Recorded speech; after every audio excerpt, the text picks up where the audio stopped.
Dr. Jacques Vallée, international authority on the UFO experience. The first thing I'd like to dispel is a frequent misconception that UFOs are limited to this country. Very often people ask me, how come I never hear about UFOs in other parts of the world? How come we only hear about UFOs in America? Well, UFOs are not an American phenomenon. They are a worldwide phenomenon. That's one of their most dramatic characteristics. The first major wave of sightings, and sightings tend to come in very intense series over a couple of months over a given region of the world. The first such major wave occurred over Scandinavia in 1946. There was a major wave in this country in 1947, mainly in the western states. And then there have been waves in the US in 1950, 1952, and so on. And there have been intense concentrations of sightings in Africa, in Latin America, in Mexico, in the Soviet Union, in the People's Republic of China, Australia, New Zealand, and on and on and on. I don't know of any single country that has not had a series of UFO sightings. May 1975, Manitoba, Canada. Unidentified flying objects have been reported over the small town of Carmen. The objects have been seen by many witnesses over a period of several weeks. May 13, 1975, cameraman Alan Carr of station CKY in Manitoba photographs two separate sightings over Carmen in front of 4 witnesses. The first sighting occurs at approximately 10:30 p.m. The object appears to be stationary just above the ground. Then, almost simultaneous with a flash which appears in the sky, the object moves north at blinding speed. Only when the film is later analyzed in slow motion does Carr realize what he has captured photographically. Approximately an hour later, a second sighting occurs. The object appears over a group of trees and moves from left to right at an apparently low relative altitude to the horizon. Again, slow motion analysis provides a fascinating study of this unexplained event.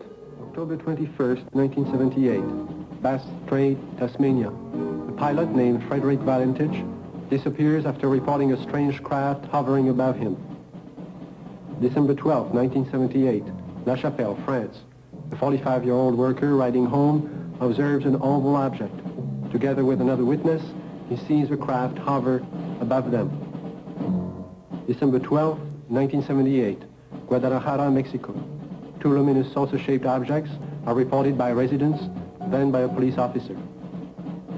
December 16, 1978, Palermo, Italy. A bank clerk spots a disc of light and alerts the police, who take several photographs. January 2nd, 1979, Wellington, New Zealand. A veteran pilot and a newsman film 7 objects. January 4th, 1979, Jerusalem. Police on duty see 3 mysterious objects at high altitude. January 5th, 1979, Johannesburg, South Africa. A woman and her son report seeing half a dozen occupants in front of a brightly colored craft on a lonely country road. Ordinary people are seeing something all over the globe. But what have the experts seen?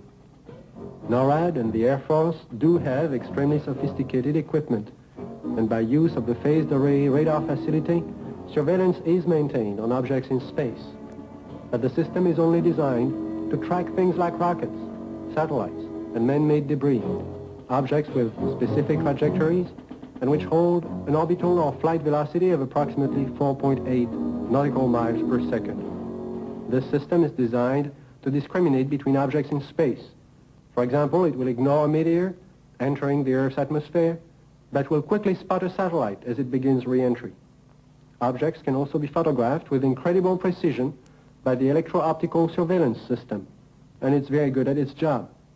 However, it's not designed to photograph everything, just specific items and particular missions. The sky is so vast, it is virtually impossible to wait for, track, and photograph all unidentified phenomena. There is just not sufficient time or budget. So it is not really accurate to say that our sophisticated equipment and personnel are able to identify and examine any and all UFOs. On the contrary, they are programmed to study man-built machines and only that